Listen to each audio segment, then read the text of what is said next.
Commencez par vous familiariser avec la situation. Examinez le plan d'installation détaillé pour vous rendre compte de l'emplacement futur des différents éléments.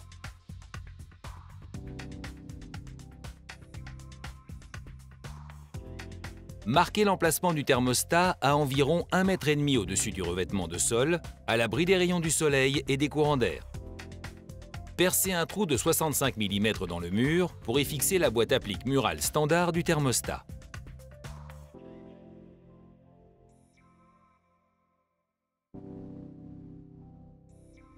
Percez 2 trous sous le thermostat à même le sol. Faites passer 2 flexibles en partant de ces trous jusqu'au futur emplacement du thermostat.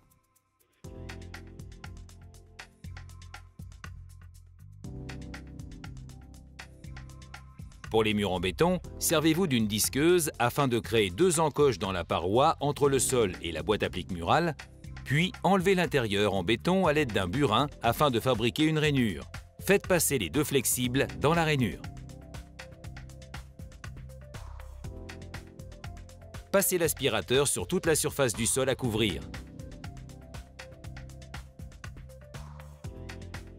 Posez soigneusement une bande de jointure élastique sur le mur autour de la surface à chauffer. Elle servira de joint de dilatation. Prévoyez également de poser des joints entre les circuits de traçage indépendants et les surfaces non chauffées adjacentes. Faites passer les flexibles dans la boîte applique murale et fixez celle-ci sur la paroi.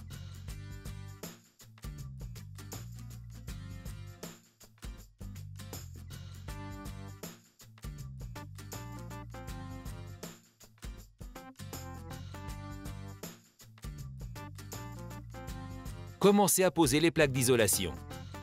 Les plaques d'isolation permettent de réduire la consommation électrique du système de traçage. Mais il est également possible, si cela s'avère nécessaire, de poser directement les trames QuickNet sur le support en béton. Percez 8 trous dans le sol à travers la plaque. Percez en 2 au milieu et 6 sur les côtés pour bénéficier d'une fixation optimale. Fixez la plaque à l'aide des taquets de fixation. Sur les supports en bois, vous pouvez visser les plaques d'isolation à l'aide de rondelles à la place de taquets de fixation.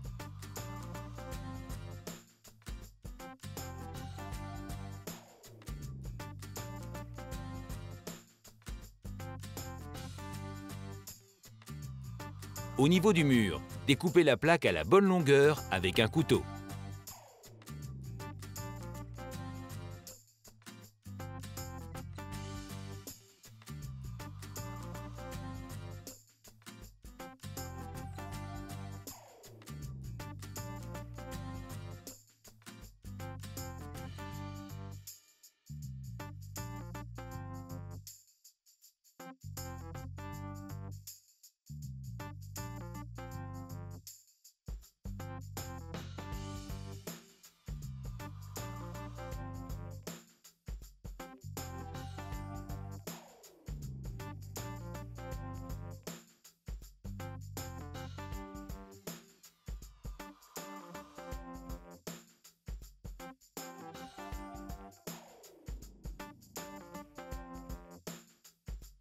Continuez à poser les plaques d'isolation jusqu'à ce que toute la surface en soit couverte.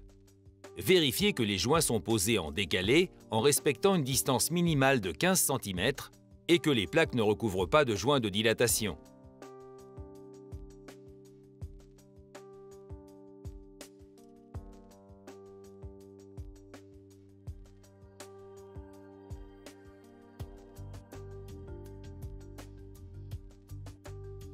Pour installer la sonde de sol, découpez une bande de 1 cm sur 50 cm dans une plaque d'isolation au niveau des trous de flexibles dans le mur.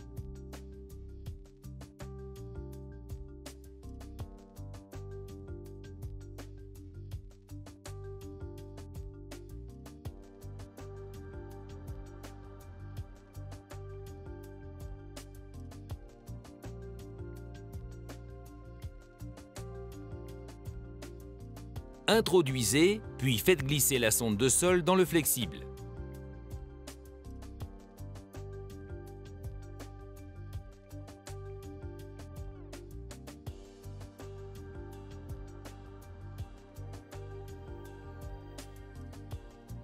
N'oubliez pas de poser le bouchon de terminaison.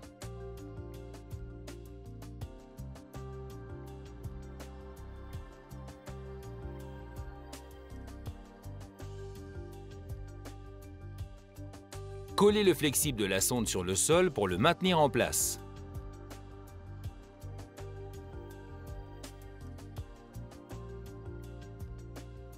Contrôlez la résistance d'isolement du circuit avec une tension d'essai minimale de 500 volts.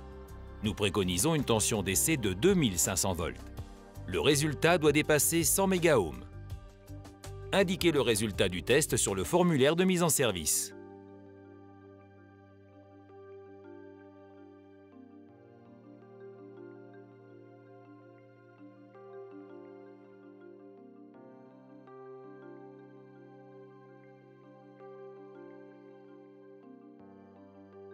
Mesurez la résistance de la trame chauffante et comparez la valeur mesurée à la valeur recommandée indiquée dans le tableau de référence.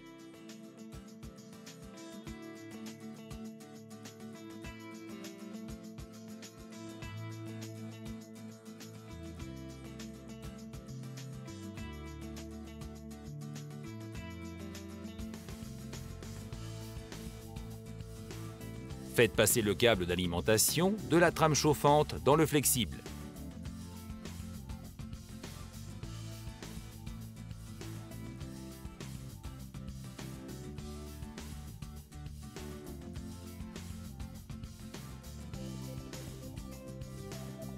Commencez à installer la trame. Veillez à placer la sonde entre deux passages du câble chauffant et à ne pas tordre le câble de la trame chauffante. Déroulez la trame et placez la face auto-adhésive vers le bas. Veillez à maintenir une distance de 50 mm par rapport au mur.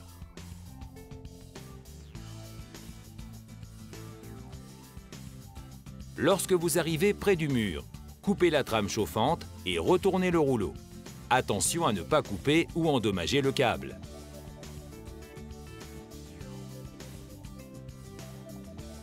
Continuez ainsi jusqu'à ce que la trame chauffante soit entièrement posée.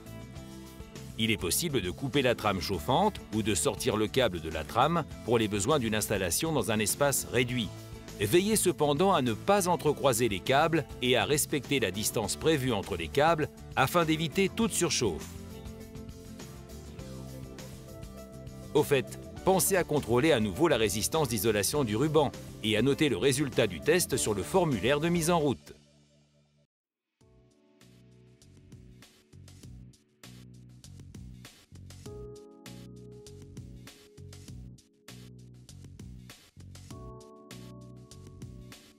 Mesurez la résistance de la trame chauffante et comparez la valeur mesurée au tableau de référence.